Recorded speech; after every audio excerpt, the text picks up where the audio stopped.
Weddings are supposed to be the happiest day of your life, right? Mine turned into a battlefield, and the enemy was my own sister.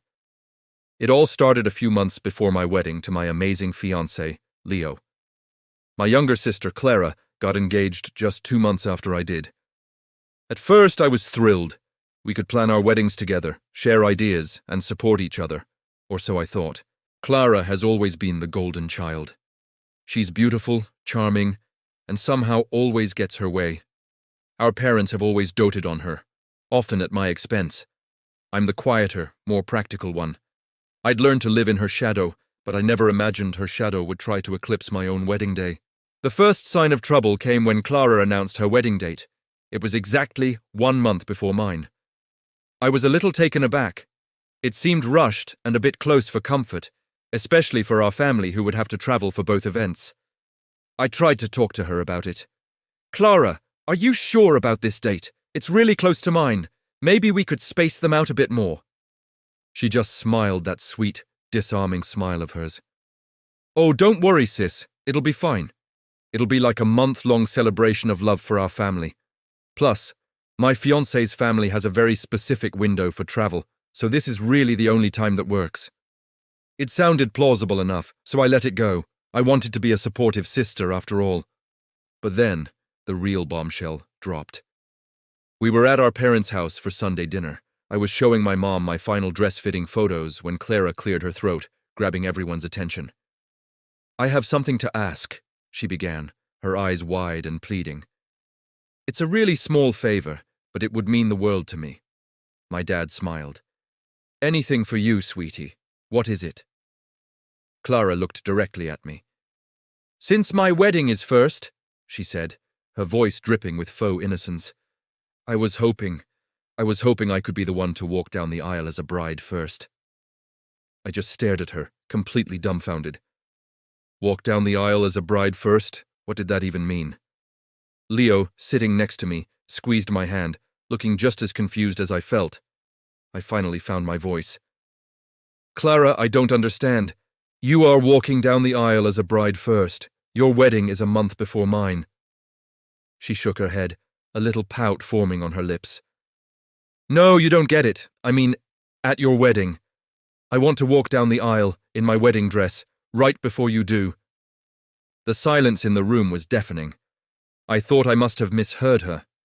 "You want to wear your wedding dress to my wedding and walk down the aisle before me?" I repeated slowly, each word feeling more absurd than the last. "Exactly," she chirped, as if this was the most reasonable request in the world. "It's just a symbolic thing. Since I'm the younger sister getting married first, it's like a special little tradition we can start. It won't take away from your moment at all. It'll just be a quick walk, a little wave, and then I'll go sit down. It'll be cute." I was speechless. Cute? It was insane. It was the most self-centered, attention-grabbing, downright disrespectful thing I had ever heard. My entire wedding day, the moment I had dreamed of since I was a little girl, reduced to being the second act in her personal show. Before I could even formulate a response, my mom jumped in. "Oh, what a sweet idea, Clara! It's so unique." My jaw dropped. My own mother was encouraging this madness. "Mom, are you serious?" I asked, my voice trembling with a mixture of anger and disbelief. "She wants to turn my wedding into a spectacle for herself." My dad chimed in, using his classic peacemaker tone. "Now, honey, let's hear her out. It's just a small favor. It's important to support your sister." "A small favor?" I nearly shouted. "A small favor is asking to borrow a dress, not asking to hijack my wedding. This is my day, mine and Leo's. It's not a stage for Clara to get a second round of applause." Clara's eyes started to well up with tears, the classic Clara move. "I just thought it would be a special sisterly moment," she sniffled. "I didn't mean to upset you. I just feel like since I'm getting married first, I deserve this little bit of recognition." Deserve it? What was there to deserve? "It was my wedding." Leo finally spoke up, his voice firm and steady. "With all due respect, Clara, that's a completely inappropriate request. This day is about one bride, and that's her." He gestured toward me. "We won't be accommodating that." I felt a surge of gratitude for Leo. At least he was on my side. But my parents were a different story. "Don't be so harsh, Leo," my mom said. "She's just excited. It's a small thing. Why can't you just let her have this?" The argument raged on for what felt like hours. My parents insisted it was a tiny favor and that I was being selfish and dramatic by refusing. They accused me of being jealous of Clara. Jealous. I was the one whose wedding was being threatened, and I was the jealous one? It was as if I had stepped into an alternate reality where my feelings were completely invalid. Every point I made was dismissed. "It's my one day to be the bride. You're being selfish. It's a deeply personal moment for me and Leo. You're overreacting. This is disrespectful to me, to Leo, and to our guests. It's just a little family quirk. No one will mind." I finally broke. Tears of frustration streamed down my face. "Fine," I said, my voice thick with emotion. "You want to talk about favors? You want to talk about support? Where was your support when I was applying for scholarships while you paid for Clara's art classes? Where was the small favor when I needed a co-signer for my first car, and you said I needed to be more independent, but you bought Clara a brand new one for her high school graduation?" The room went silent again. I had never brought up the years of blatant favoritism so directly. "This isn't about a small favor," I continued, my voice shaking but strong. "This is about you, Clara, needing to be the center of attention always. And it's about you," I said, looking at my parents, "always letting her, but not this time, not my wedding day." I grabbed my purse, took Leo's hand, and walked out of the house. The ride home was quiet. Leo just held my hand, letting me cry it all out.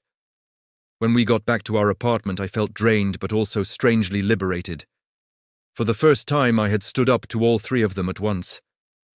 The next few days were a storm of manipulative texts and guilt-tripping phone calls. My mom called, crying, saying I was tearing the family apart over something so trivial. My dad sent me long emails about the importance of family unity. Clara sent me a string of messages alternating between "I'm so sorry, I'll do anything," and "I can't believe you're being so cruel to your own sister." I refused to back down. Leo and I were a team. We decided we had two options. Either we stand our ground and have the wedding we wanted, even if my family chose to be difficult, or we elope. The thought of eloping was tempting, a way to escape all the drama. But then I thought about all our friends, Leo's wonderful family, and the celebration we had been planning for over a year. I wasn't going to let them take that away from me. So, I sent a final, clear message to my parents and Clara. I wrote, "My wedding will proceed as planned. There will be only one bride walking down the aisle, me. Your attendance is welcomed and desired, but your support for Clara's request is not. If you cannot respect my and Leo's wishes for our own wedding, then we will have to reconsider your involvement." I also made it clear that if Clara showed up in a wedding dress, she would be turned away at the door. I even told my wedding planner and venue security about the situation.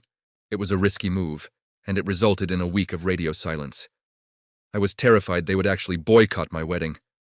But slowly, a shift happened. I think they finally realized I was serious and not going to cave. My mom sent a short text. "We will be there. We love you." It wasn't an apology, but it was a start. Clara's wedding came and went. I attended, smiled, and played the part of the happy sister. It was a beautiful ceremony, and she was a stunning bride. She got her moment, all to herself, just as it should be. Then it was my day. I was a bundle of nerves getting ready, half expecting some last-minute drama, but there was none.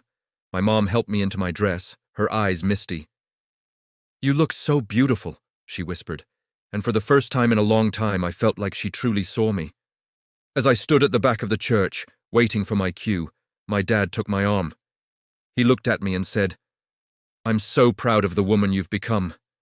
You were right to stand up for yourself. I'm sorry." It was the apology I never thought I'd get. Walking down that aisle, seeing Leo waiting for me with a huge, loving smile on his face, was the most incredible moment of my life. It was my moment, pure, simple, and entirely mine. The wedding was perfect, filled with love and laughter.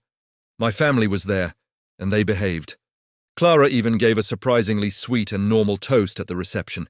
Standing up for myself was one of the hardest things I've ever had to do, but it was also the most empowering.